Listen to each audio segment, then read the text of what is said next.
How dare you sit there? Look at me when I am talking to you. You are going to jail. Ma'am, that is enough. You need to calm down right now. Sir, that seat isn't yours. The words didn't come loud.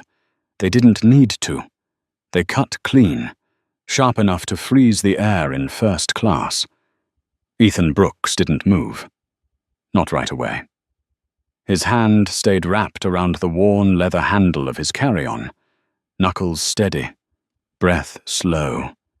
The kind of stillness that doesn't come from confusion, but from control.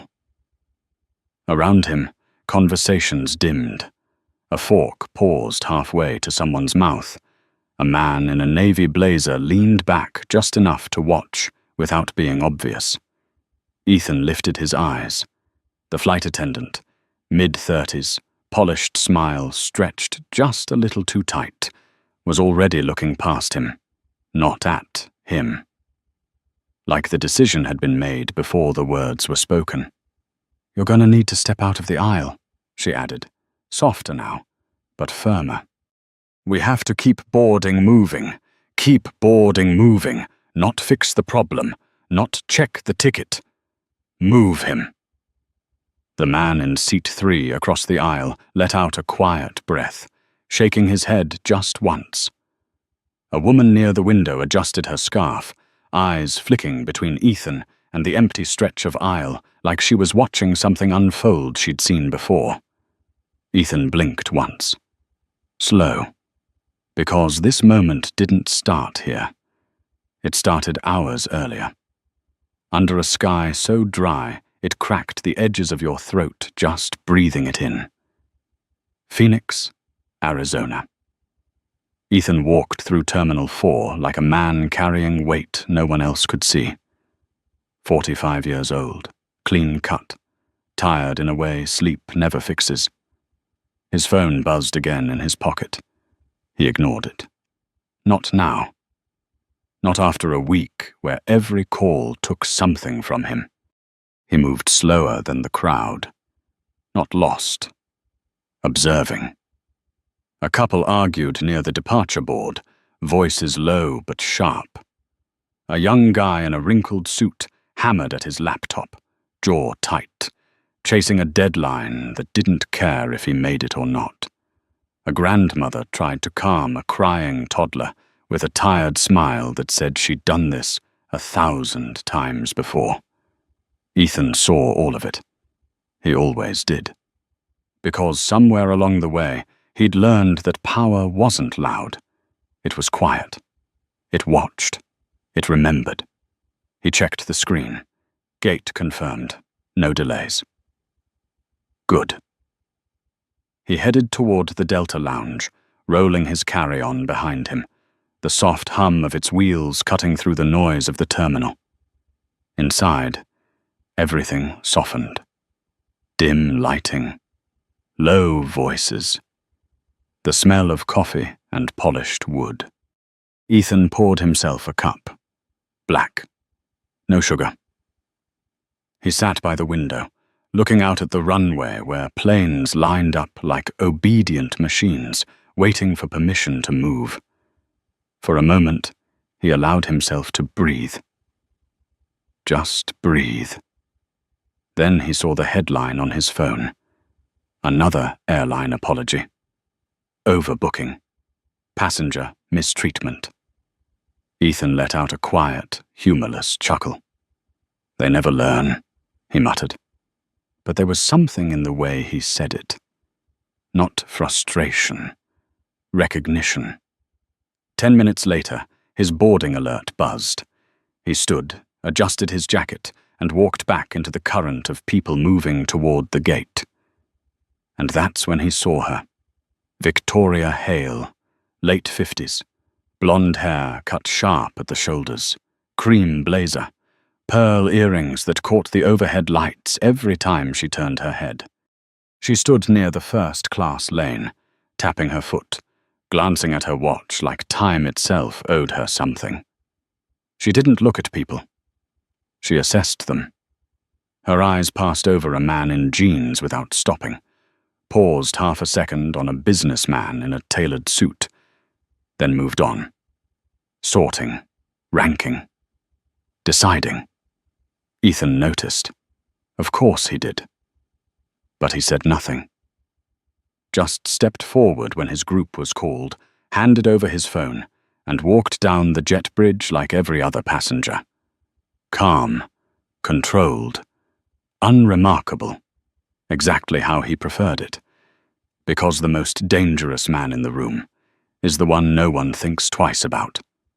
And in a few minutes, every person on that plane was going to wish they had. The cabin smelled like money, soft leather, warm towels, a faint trace of citrus and something aged, expensive, deliberate.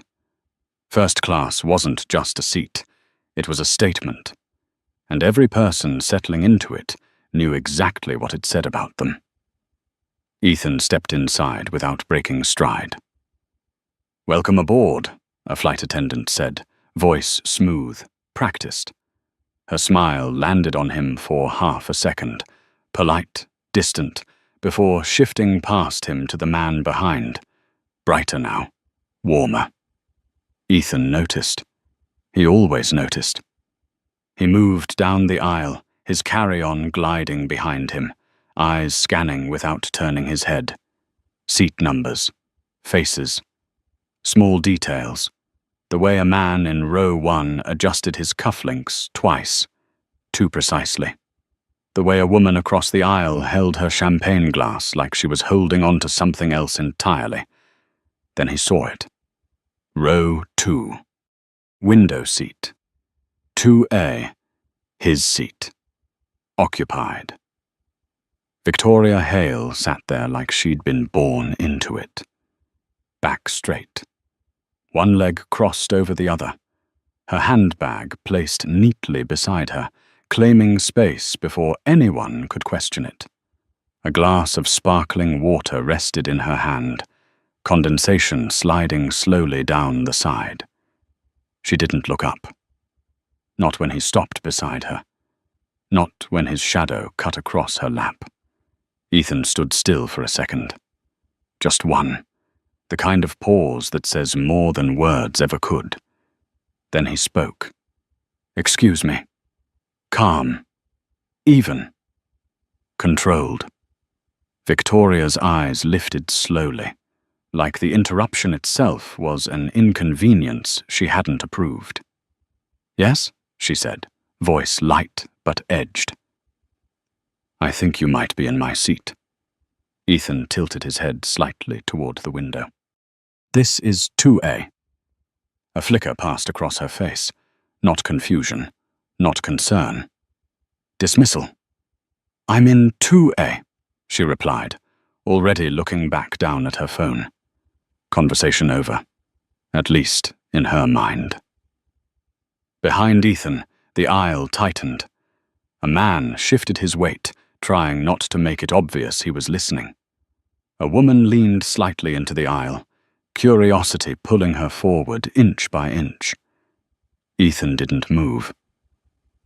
"I don't think so," he said quietly. "My boarding pass says 2A. You might want to double-check yours." Victoria let out a soft laugh, the kind people use when they think they're being patient with someone beneath them. "I fly this route all the time," she said, lifting her phone just enough to flash the screen. "I know where I'm sitting." Ethan leaned in just slightly. Close enough to see. Not close enough to invade. 3C clear, unmistakable. He straightened. "That says 3C, he said. For a fraction of a second, something cracked, a hesitation, a misstep. Then it was gone. "No," she snapped, sharper now. "That's not right. I always sit here. Always." The word hung in the air like ownership, like entitlement carved into something that was never hers to begin with. Ethan exhaled slowly through his nose. His grip tightened on the strap of his bag. Not anger. Not yet. Control. "Seats don't work like that," he said. "They change every flight." Victoria's jaw tightened. Her fingers curled around her phone, nails pressing into the glass. "Well, then they made a mistake," she shot back. "Because this is my seat." A murmur rippled through the cabin. Quiet. Subtle. But there. Someone behind Ethan whispered, "That's not how it works." Another voice, lower. "She's wrong." Victoria heard it. Her shoulders stiffened. But she didn't move. Ethan looked at her. Really looked this time. Past the blazer. Past the pearls. Into the certainty sitting behind her eyes. He'd seen it before. Boardrooms. Elevators. Restaurants where the host hesitated just a second too long before seating him. The assumption. The quiet decision. Who belongs? Who doesn't? He leaned in just enough for his voice to land without rising. "With all due respect," he said, each word measured, deliberate. "I paid for 2A. That's my seat." A beat. Silence stretched thin across the cabin. Victoria smiled, but there was nothing polite about it now. "Then maybe," she said slowly, "you should sit in 3C. The words hit harder than she intended, because it wasn't just a suggestion. It was a correction. Know your place. The air shifted. Ethan didn't blink, didn't step back, didn't raise his voice. "I'm not moving," he said. 6 words. Flat. Final. And just like that, the entire cabin leaned in. Because something had just changed. This wasn't a misunderstanding anymore. This was a line, and neither of them was about to step back. The silence broke when heels clicked sharply against the aisle. A flight attendant approached fast, smile already in place before she even reached them. Early 30s, blonde hair pulled tight. Name tag, Amanda Collins. Her eyes moved quickly. Ethan, Victoria, the small circle of attention forming around them. She read the room in seconds. "Is there a problem here?" she asked, voice bright, just a little too bright. Victoria turned first. Of course she did. "Yes," she said, exhaling like she'd been waiting. "This man is insisting I'm in his seat." Amanda's gaze shifted to Ethan. Slower this time. Measuring. Ethan held her eyes. Calm, unblinking. "My boarding pass says 2A, he said. "She's in 3C. Amanda nodded, reaching out her hand. "Let me take a look at both passes." Victoria handed over her phone with a sigh, her fingers lingering just long enough to show reluctance. Ethan followed, passing his over without hesitation. Amanda glanced down. 2 seconds. 3. Ethan watched it happen. That flicker. That moment where the answer was clear before the words were spoken. Victoria. 3C. Ethan. 2A. Simple. Clean. But Amanda didn't speak right away. Her smile stayed. Professional. Controlled. But there was a pause now. A calculation. Behind Ethan, someone shifted. Another phone lifted, subtle but steady. The quiet hum of attention tightened. Amanda looked up. "Well," she began, voice careful. "It looks like there may have been some confusion." Confusion? Ethan's jaw tightened just slightly. "There's no confusion," he said. "Her seat is 3C. Victoria crossed her arms, leaning back deeper into the leather, like she was anchoring herself to it. "I already told him," she said, turning her head toward Amanda, voice dropping into something softer, more familiar. "I always sit in this seat." I booked early. I'm a frequent flyer. There it was. Not a fact. A credential. Amanda's eyes flicked back to her, then to Ethan, the balance shifting. Not based on truth, based on comfort. Well, Amanda said, lowering her voice just enough to feel private. Sometimes the system updates seats last minute, especially for valued passengers. Valued. The word landed heavy. Ethan let out a slow breath. My ticket didn't change, he said, and neither did hers. Amanda nodded quickly, too quickly. Of course, I just want to make sure we get everyone seated smoothly so we can depart on time. Depart on time. Not do what's right. Keep things moving. She turned slightly toward Ethan, voice softening. Sir, she said, would you be open to taking another seat? We do have a few available.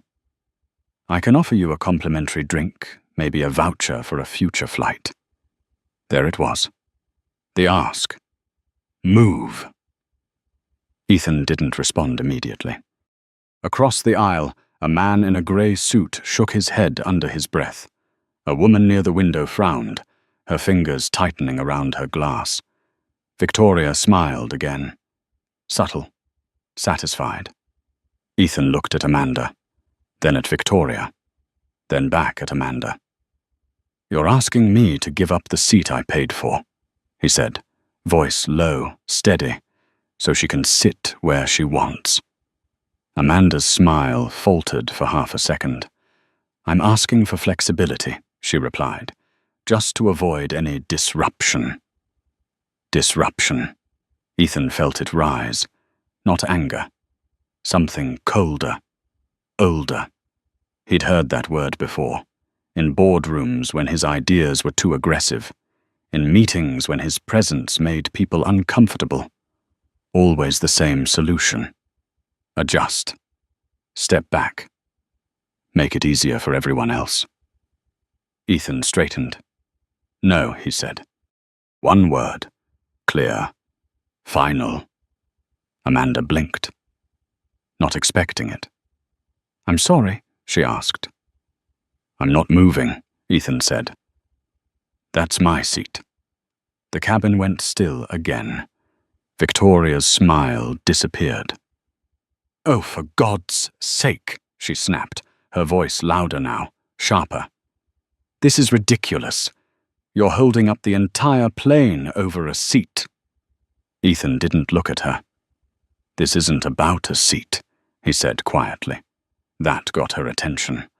Amanda shifted her weight, the pressure building around her now. Eyes watching. Phones recording.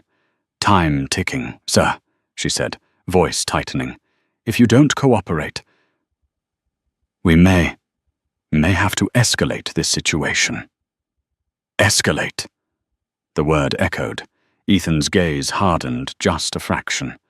Then escalate it, he said. A beat. No one moved.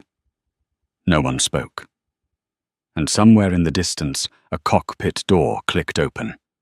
The cockpit door opened with a sharp, metallic click. Heads turned. A man stepped out.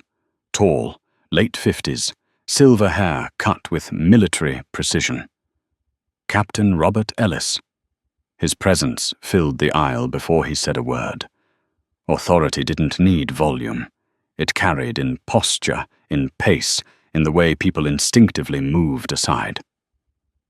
What's going on here? He asked, voice low, controlled. Amanda straightened immediately. Captain, we have a seating issue. Passenger refusing to relocate. Refusing. Not assigned seat. Not valid ticket. Refusing. Ellis's eyes moved to Ethan. Quick scan. Jeans. Simple polo. No visible status markers. His gaze lingered for a fraction too long, then shifted to Victoria. Cream blazer. Pearls. Composed. He had seen this dynamic before, or at least he thought he had. Sir, Ellis said, stepping closer. I understand there's some confusion. We need you to cooperate so we can depart on time. Ethan looked up at him. No hesitation, no deference. There's no confusion, he said. I'm in my assigned seat. Amanda interjected quickly. Captain, we offered him alternative seating, but he's refusing again. Ellis exhaled slowly, the patience of a man who had dealt with hundreds of difficult passengers. Sir, he said, tone firmer now. My crew has the authority to reassign seats as needed. I'm asking you to comply. A murmur moved through the cabin. A woman whispered, That's not right. A man closer to the aisle leaned forward, watching intently, phone half hidden in his hand. Ethan didn't raise his voice. He didn't move. He just spoke. With all due respect, Captain, he said, authority doesn't override a paid seat. Ellis's jaw tightened. That wasn't the response he expected. Victoria leaned forward, inserting herself into the space. This is absurd, she said, her voice carrying now. I've been flying with this airline for years. I always sit here. I don't see why this is even a discussion. Ellis nodded slightly toward her. Acknowledgement, familiarity. Then back to Ethan. There are other seats available, he said. This isn't worth delaying the flight. Not worth it. Ethan felt something shift inside him. Not a spike. A slow burn. He'd heard that before, too. Not worth the fight. Not worth the disruption. Not worth standing your ground. He leaned back slightly, just enough to break the tension in his shoulders. But his eyes stayed locked on Ellis. If it's not worth it, Ethan said quietly, then she can move. Silence. Clean. Sharp. Amanda inhaled, barely audible. Victoria's face flushed, a quick flash of red across her cheeks. Excuse me, she snapped. Ethan didn't look at her. Ellis did. For the first time, the balance shifted. Just slightly. But it was enough. Ma'am, Ellis said, turning toward Victoria, your ticket shows 3C. Her expression hardened instantly. That's a mistake, she shot back. And I'm not moving. The words hit the air like a slap. Flat. Defiant. Ellis hesitated. There it was again. That calculation. Time. Pressure. Perception. Who's easier to move? Who's harder to confront? Behind them, more phones were visible now. Not hidden. Not subtle. The quiet hum had turned into something sharper. Expectation. Ethan watched it all. Every glance. Every pause. He didn't interrupt. He didn't push. He just let the moment stretch. Because he knew something they didn't. Power didn't rush. It waited. Ellis shifted his stance, decision forming. Sir, he said, turning back to Ethan, voice colder now. This is your final request. Either you relocate voluntarily, or we will have to remove you from the aircraft. The word remove hung heavy, a threat wrapped in procedure. Across the aisle, the man in the grey suit shook his head again, slower this time. This is wrong, he muttered, not quiet enough. Victoria leaned back, arms crossed, victory already settling into her posture. Ethan closed his eyes for a brief second. Not in defeat. In control. When he opened them again, something had changed. The softness was gone. What remained was precise. Focused. You want to remove me, he said, voice calm, almost too calm, for sitting in the seat I paid for. Ellis didn't respond. He didn't need to. The answer was already there. Ethan reached into his jacket. Slow, deliberate. Every movement watched now, every breath held. And somewhere near the back of the cabin, someone whispered, "This is about to get bad." Ethan didn't rush. His fingers slid into the inner pocket of his jacket with the kind of precision that comes from habit, not hesitation. The entire cabin seemed to lean forward at once, the silence tightening, stretching thin like glass about to crack. Captain Ellis watched his hand. Amanda held her breath. Victoria didn't move, but her eyes sharpened, tracking every inch of motion like she was waiting for proof she'd been right all along. Ethan pulled something out. Not fast, not slow, just controlled. A phone. He unlocked it with a single motion, his thumb steady, then lifted it slightly. Not toward them, not yet. Just enough for the screen to glow between his hands. "For the record," he said, voice level, "it's 3:27 in the afternoon. Flight 278 to Dallas." The words landed differently now. Not defensive. Documented. A shift.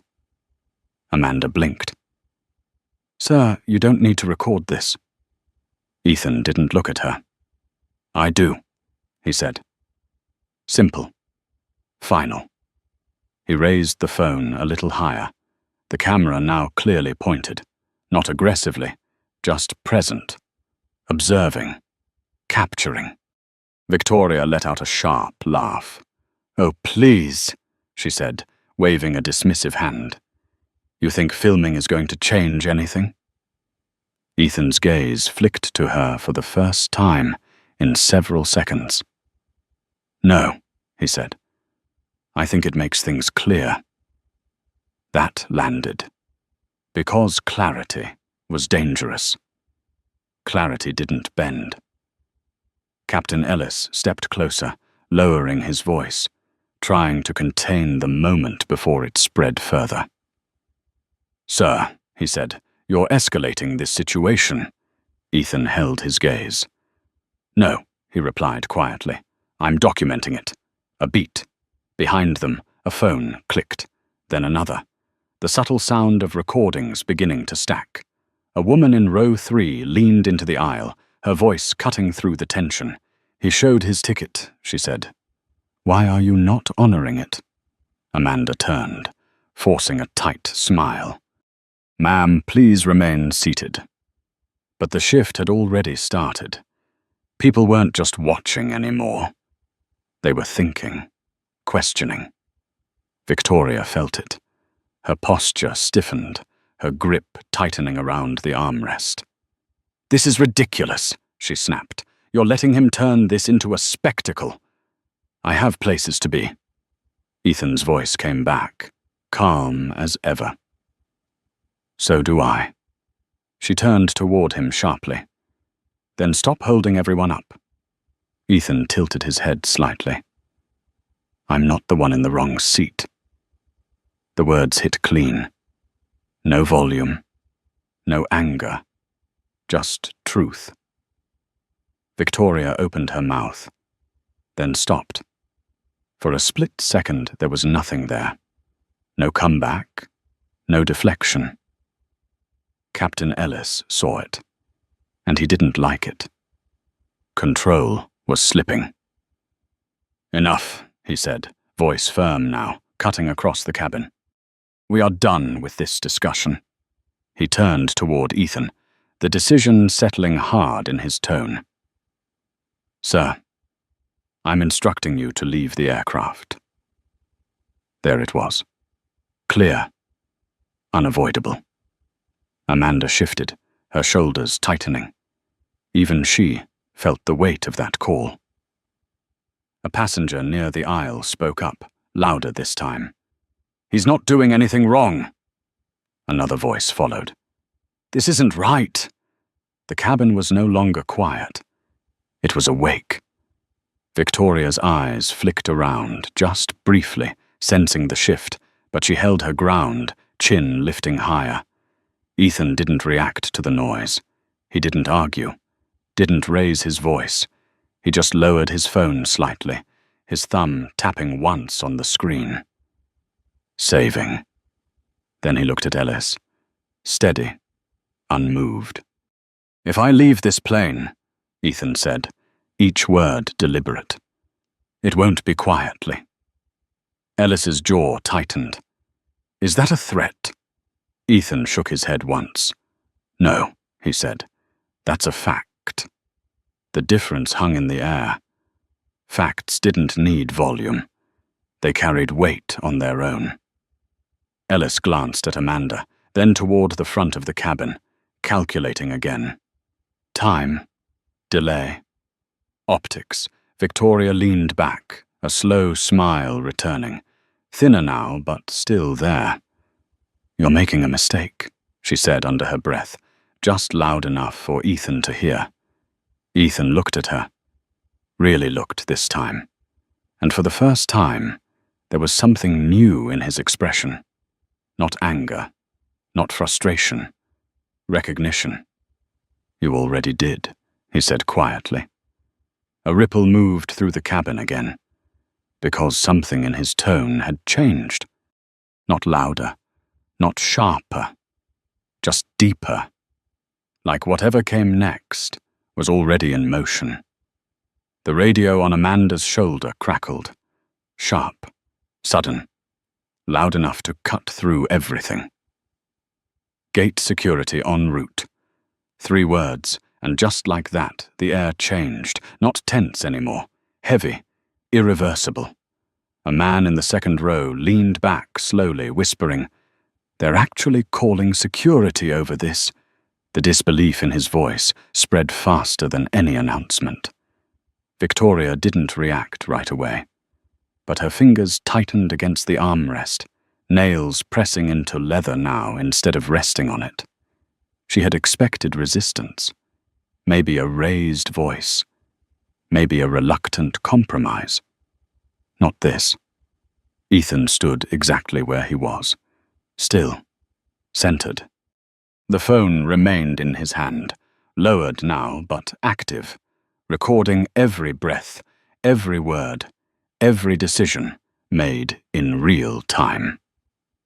Captain Ellis straightened his jacket, reclaiming control through posture alone. "This is procedure," he said, more to the cabin than to Ethan.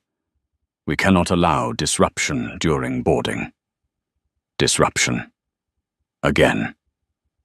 Ethan let the word sit in his mind. Then he spoke. "What disruption?" he asked quietly. No one answered, because there wasn't one. Not until they created it. Amanda shifted her weight, glancing toward the front, then back at Ethan. Her voice softened again, almost pleading now. "Sir, please, let's not take this any further." Further. Like there was still a line left to cross. Ethan's eyes moved across the cabin. Phone's out now. No one hiding it anymore. A woman in row 4 holding hers, steady with both hands. A younger man near the aisle, whispering into his, narrating under his breath. Witnesses, documenting, thinking. This wasn't quiet anymore. This was exposure. Victoria felt it pressing in. She leaned forward slightly, lowering her voice, trying to pull control back into something smaller, more manageable. "Just take the other seat," she said. "This is embarrassing." Ethan looked at her, and for the first time, there was no patience left in that look. "Not for me," he said. Her lips pressed tight. Captain Ellis stepped closer again, lowering his voice, but there was steel in it now. "When security gets here," he said, "you'll be escorted off. I'd advise you to cooperate." "Advise." Ethan gave a small nod. "I understand," he said. Simple. Calm. Too calm. because something about his tone made Amanda glance at him again. Longer this time. Searching. This wasn't fear. This wasn't panic. This was certainty. The footsteps came next. Heavy. Measured, closing in from the jet bridge. 2 officers appeared at the entrance of the cabin. Dark uniforms, neutral expressions, the kind of faces trained not to react, not to assume. But even they paused for half a second when they saw the scene. A man standing still.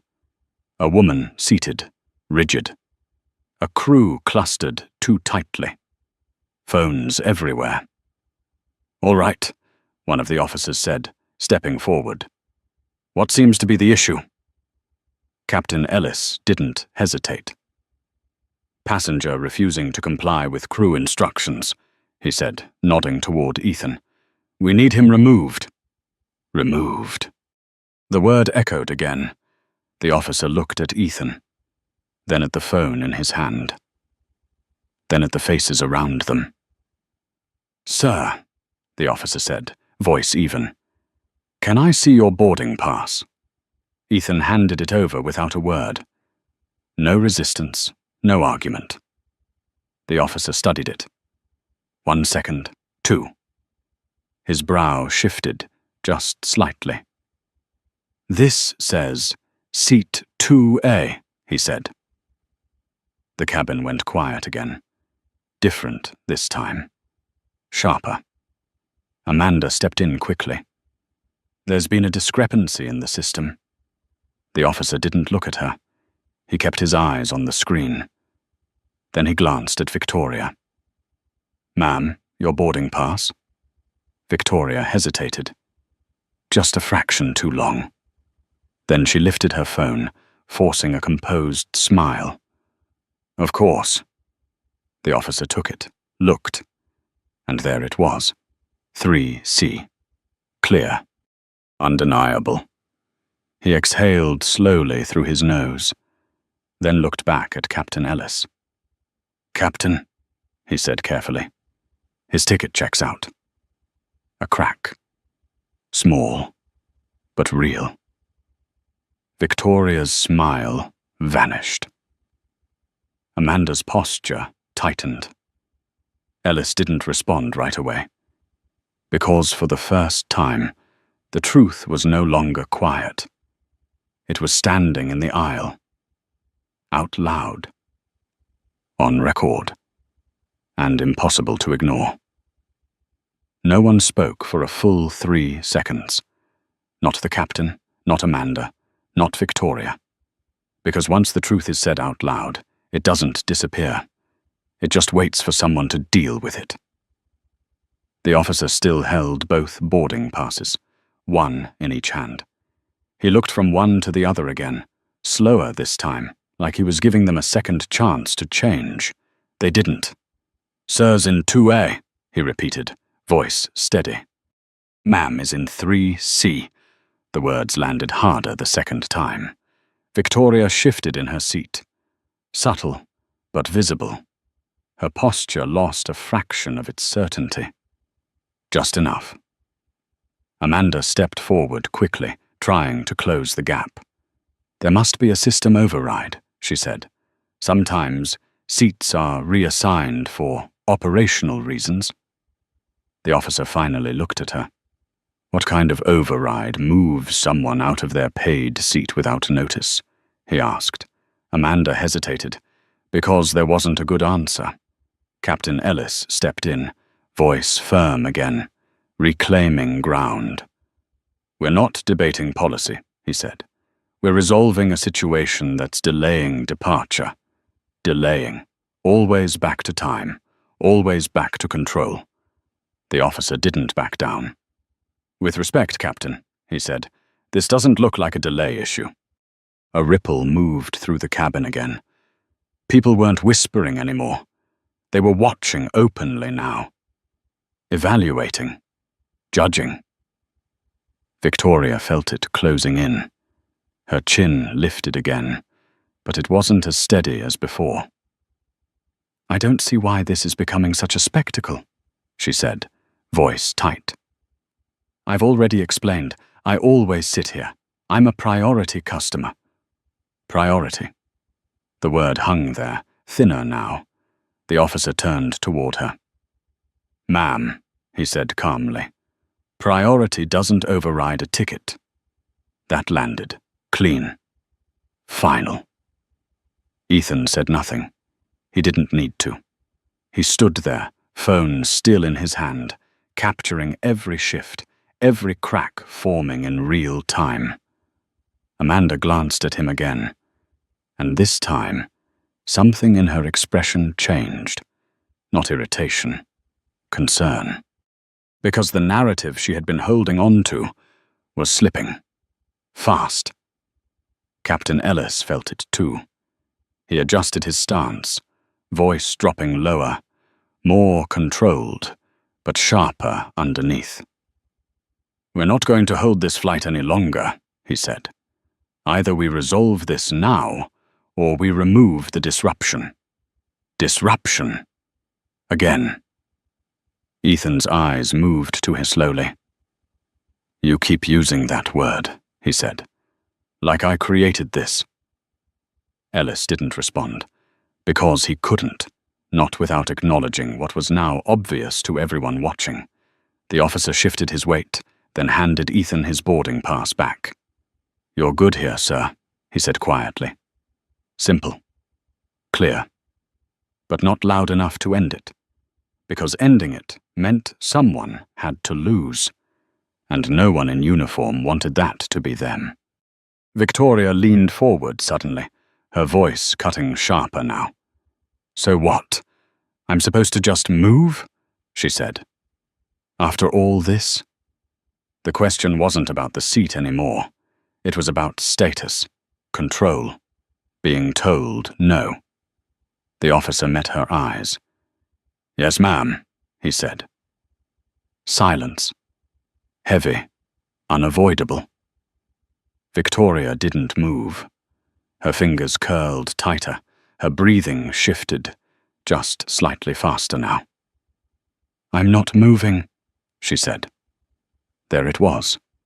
The line reset. Again.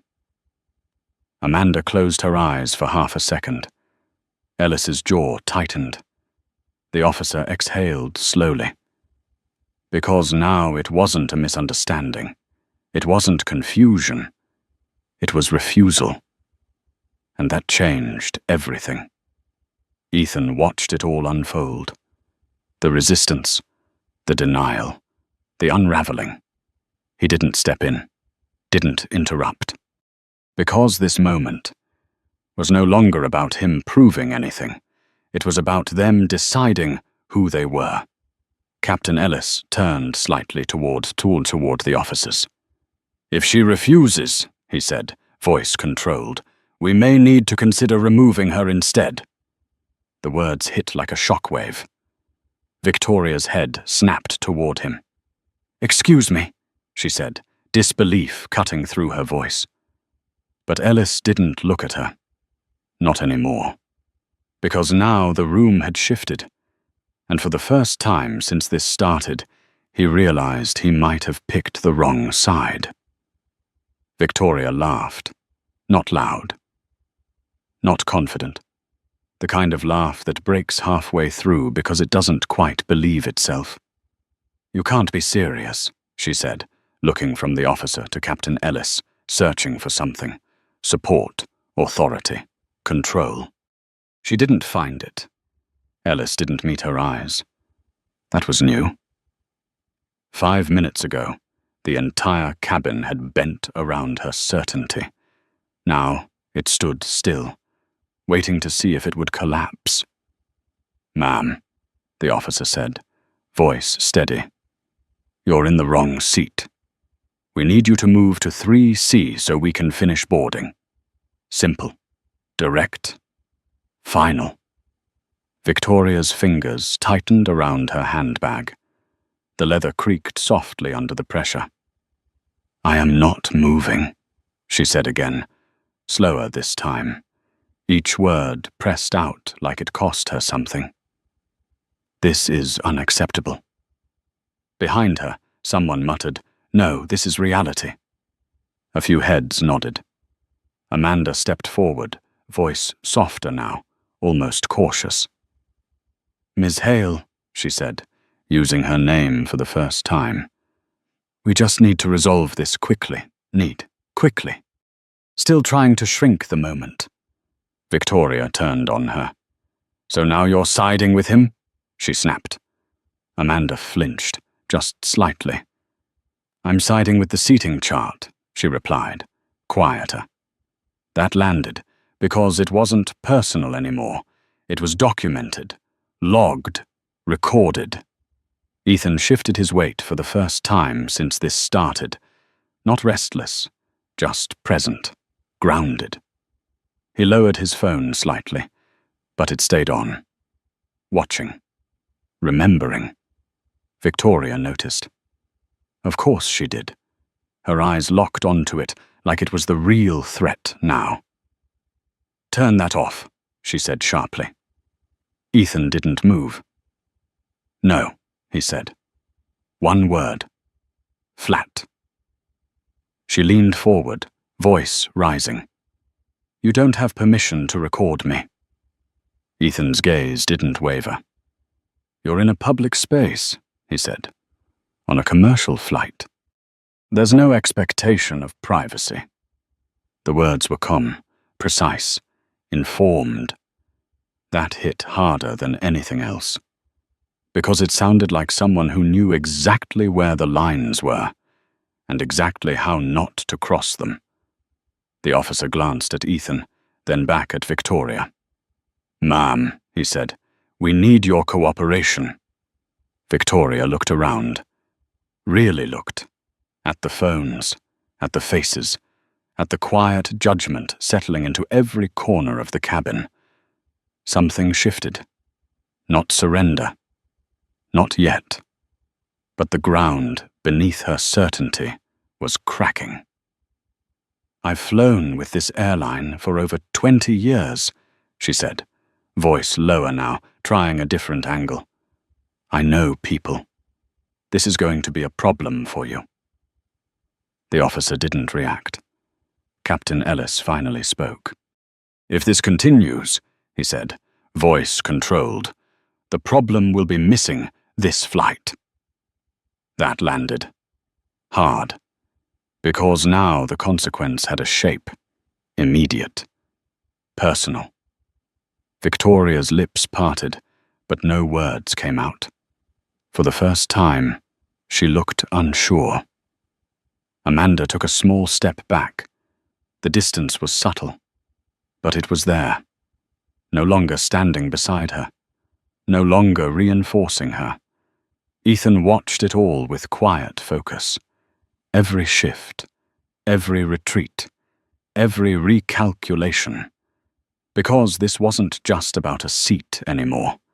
It was about what happens when certainty meets reality. And reality doesn't move. Victoria exhaled sharply, looking down at her phone, then back up again. One last attempt. "This is unbelievable," she said. "You're all making a mistake." No one answered. Because at this point, the mistake had already been made. And it wasn't by Ethan. The officer extended a hand toward the aisle. "Ma'am," he said, not unkind, but not flexible either. "Please stand up." A pause, long enough to feel, short enough to end. Victoria didn't move. But something in her face changed. Not anger, not pride. Something closer to realization, and when she finally placed her hand on the armrest, the entire cabin held its breath. Victoria pushed herself up slowly, not defeated, not fully, but no longer untouchable. The leather seat exhaled as her weight lifted, a soft sound that carried further than it should have. For a moment, she stood there in the aisle, still holding onto the armrest like it might pull her back into the version of reality she had walked in with. It didn't. The officer stepped slightly to the side, giving her space. "Thank you," he said. "Professional, neutral, done." Victoria adjusted her blazer with sharp, controlled movements, smoothing it down like she could iron out what had just happened. Her chin lifted again, but it didn't carry the same weight. She turned toward Ethan, eyes locked. There was something there now. Not apology, not even acknowledgement. Just a quiet, burning resentment. "This isn't over," she said under her breath. Ethan met her gaze, unmoved. "It already is," he replied. She held his eyes for a second longer, then looked away first. That was the moment. Small, but final. She stepped into the aisle, heels clicking again. But the sound was different now. Less sharp, less certain. She moved past row 2, past row 3, toward the back where 3C waited. Not as a choice, as a correction.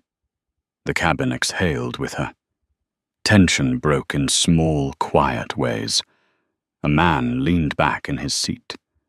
A woman lowered her phone, shaking her head slowly. Someone whispered, "About time." Amanda moved quickly now, resetting the scene. "All right, folks," she said, voice bright again, almost too fast. "Let's get everyone settled so we can get ready for departure." But the tone didn't land the same, because everyone had seen it, felt it, understood it. Captain Ellis remained where he stood for a second longer, watching Victoria disappear down the aisle. His jaw was tight, but his posture had shifted. Less command, more awareness. He turned back to Ethan. A pause, just enough to acknowledge what had happened.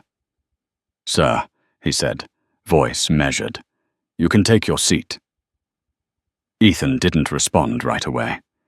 He stepped forward, placing his bag into the overhead compartment with smooth, deliberate motion. No rush, no hesitation. Then he sat. 2A, window seat. Exactly where he had always been supposed to be. The leather adjusted beneath him, the armrest cool against his hand. The space, finally, his. But the moment didn't end there. Because now, people were watching him. Not questioning. Not doubting. Watching. The man in the grey suit leaned slightly across the aisle. "Handled that well," he said quietly. Ethan gave a small nod. "That's one way to put it." The woman by the window in row 3 leaned forward. "They were wrong," she said. "From the start." Ethan looked at her. "Yes," he said. "They were. Simple. No bitterness. Just fact." Amanda approached again, slower this time. Her smile was still there, but it had changed, less polished, more careful. "Mr." She hesitated, glancing briefly at the passenger list on her tablet. "Brooks. We apologize for the inconvenience." Inconvenience. Ethan almost smiled, but didn't. "I'm sure you do," he said. Her fingers tightened slightly around the tablet. "Is there anything we can offer you?" she asked. "Complimentary service, additional?" "No," Ethan said gently. "I'm good." Amanda nodded. Relief, discomfort, both. She stepped back. Captain Ellis gave one last look toward Ethan, then turned and walked back toward the cockpit. The door closed behind him, with a quiet, final click. The cabin settled. Engines hummed faintly beneath the floor. Normal, on the surface. But something had shifted. Something deeper. Because now there was a story sitting in seat 2A. Not loud, not announced, but present. Ethan leaned back, eyes moving to the window as the runway stretched out beyond the glass. For a moment, everything was still. Then his phone buzzed. Once. Short. Precise. He glanced down. The screen lit up. One message. Unknown number. Call me. We need to talk. Urgent. Ethan stared at it for a second. Then another. His expression didn't change. But something behind his eyes did. Because whatever this flight had just been, it wasn't the real story. Not even close. Ethan didn't open the message right away. He let the screen dim in his hand, the reflection of the runway flickering faintly across the glass. Outside, the ground crew moved with practiced urgency, guiding a machine that weighed thousands of pounds as if it were routine.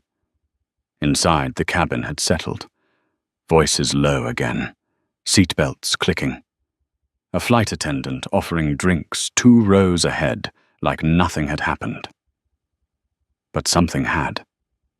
It lingered, in the way people glanced at him, then looked away, in the way Amanda avoided holding his gaze for more than a second, in the way silence carried weight now, not comfort. Ethan exhaled slowly and tapped the message. No greeting, no name, just a number he didn't recognize. He pressed call. 1 ring. 2. The line connected. Mr. Brooks, a voice said immediately. Male, controlled, not surprised. Ethan didn't speak. He listened. We've been monitoring the situation on your flight, the voice continued. You handled it appropriately. Ethan's eyes stayed on the window. Who is this? He asked. A pause. Not hesitation. Calculation. You can think of me as someone who understands the position you're in, the voice said, and the position you're about to step into. Ethan's grip tightened slightly around the phone. I'm already in my seat, he said. The man on the other end gave a quiet breath that might have been a laugh. That's not the seat I'm talking about.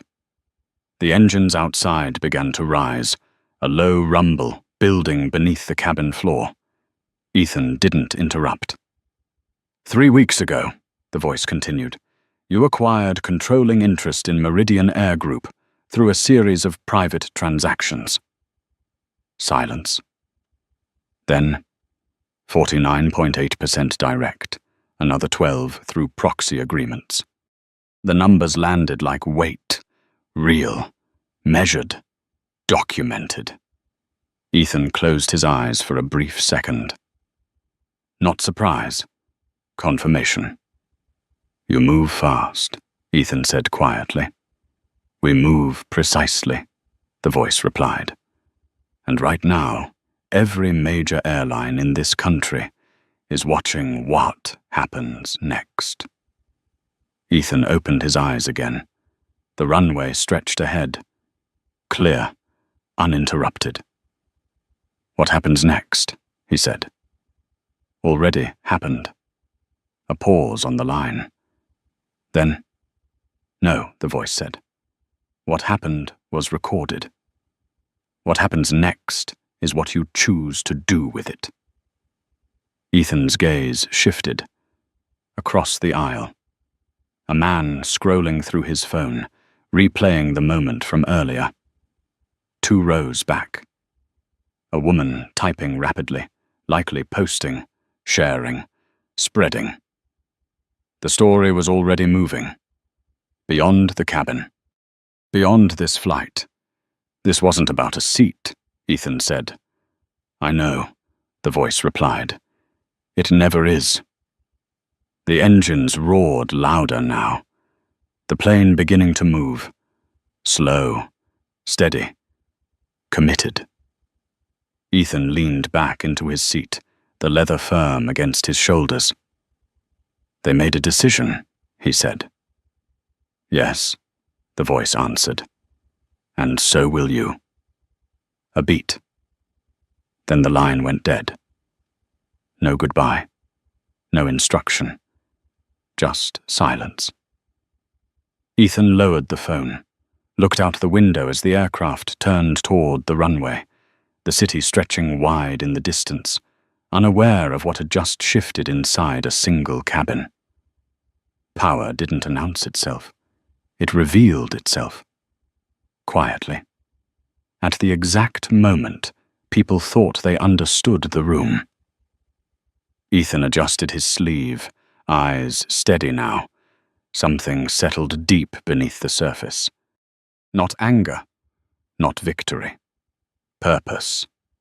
Because somewhere above 30,000 feet, decisions would be made that reached far beyond one flight, one seat, one moment. And this time, they would not be ignored. The plane accelerated. Faster. Faster. Until the ground disappeared. And everything changed. If you've ever seen a moment where someone was judged too quickly, where the truth showed up too late for comfort, stay with stories like this. Hit like, subscribe, and drop 3 words in the comments. Stand your ground.